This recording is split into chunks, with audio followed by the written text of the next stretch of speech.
How did warrior queens shape the Reconquista?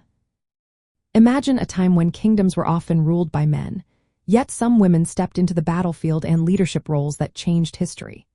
Today, we look at how warrior queens influenced the long fight to reclaim Spain from Muslim rulers. The Reconquista lasted nearly 7 centuries, from about 801 to 1492, involving many Christian kingdoms like Castile, Leon, Aragon, and Navarre.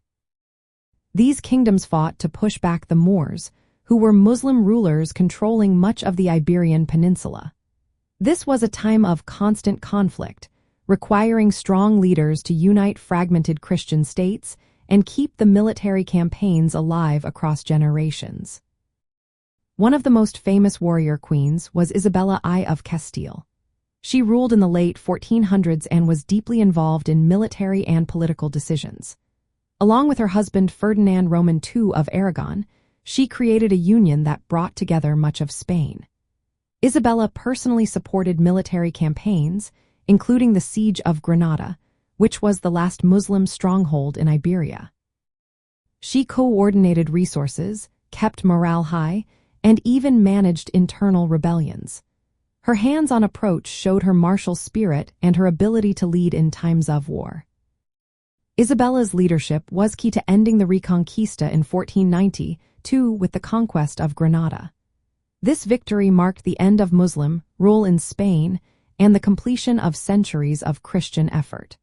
Her active role in governance and military planning was unusual for a woman in medieval Europe. It helped solidify Christian control over the entire peninsula.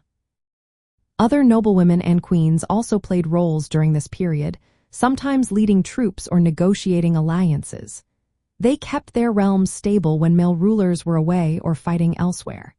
These women proved that leadership in war was not just for men.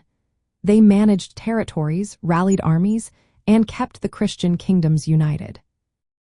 In the end, warrior queens helped shape the Reconquista by providing strong leadership that combined political skill with military action. Their influence helped unify the Christian kingdoms, direct important campaigns, and bring about the final victory. Their stories reminded us that women's roles in medieval conflicts were often more important than history books sometimes show.